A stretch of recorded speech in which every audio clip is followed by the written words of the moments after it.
Meet Brad. Brad is a student in high school, and his only studying method is the Venn diagram. He's great at history, but he sucks at physics. He does find both topics interesting, but he prefers history because it's easier. So he's like, guess I'm just a history guy, right? Not quite. This is because each class has a different structure. And because the way the content is structured in relation to each other between these different classes is different, the methods to study for the subject would be different as well. So let's take a look at history. A big part of history is seeing the patterns between different events across time. So Venn diagrams will be helpful in seeing the similarities and differences, whereas physics is more of solving physical problems. So being able to visualize what the problem looks like will be a lot more effective than doing like Venn diagrams. Finding the similarities and differences won't be as effective in physics as it would be in history. And it's not exclusive to different subjects as well. Style changes can happen within the same subject. Like for pre-calc, it's more efficient for you to just plug and chug the stuff you learn. Whereas for calc, with all the whole like graphing and derivatives and integration and all that stuff, it's a lot better for you to get a conceptual understanding of what you're trying to do. So because different methods are more effective for different classes, we should develop a skill build for each class. This means developing a set amount of studying skills or studying habits to tackle each class most effectively and efficiently. The reason why this is important is because of the Pareto principle. This is also known as the 80-20 rule, which states that 20% of the effort goes into 80% of the results, and 80% of the effort goes into 20% of the results. So you want to really hone in on the 20% of the effort that leads to 80% of the results, because that's the most bang for your buck. This means that some studying methods are more effective than others. So let's go back to Brad. Venn diagrams are good for seeing similarities. So using Venn diagrams to see how events in history are similar to each other and how they relate to each other would be super effective. But for physics, it's not very effective because physics literally has a different goal. It's to solve physical problems. Like let's say you want to find the acceleration of this system right here.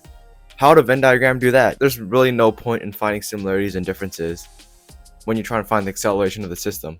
Whereas visualizing would be a better skill, because the structure of physics is laying out a situation and then using the concepts you learn to help solve the problem. So when you actually see what the problem is like and how the pieces interact with each other, then you're able to break it into parts and use the concept that you know to actually solve the problem. So I'll give you a starter pack of 2 skills. First is the ultimate skill. This is a skill you should do pretty much in whatever class you would take, because it will be helpful no matter what. And this is practice problems. It helps test your knowledge and it helps see whatever you need to work on.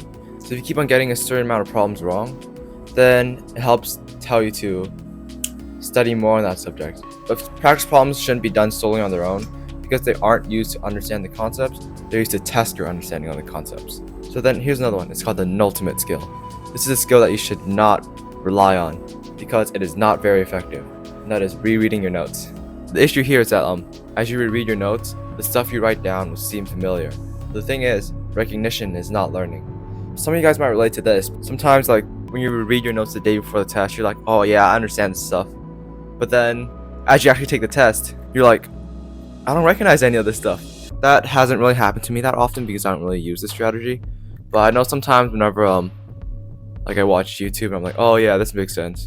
But then later on, I just completely forget about it. And I can't even recall the thought process of why it makes sense, because you're just recognizing it. You're not like actually stimulating your brain. But here's how rereading your notes can help you.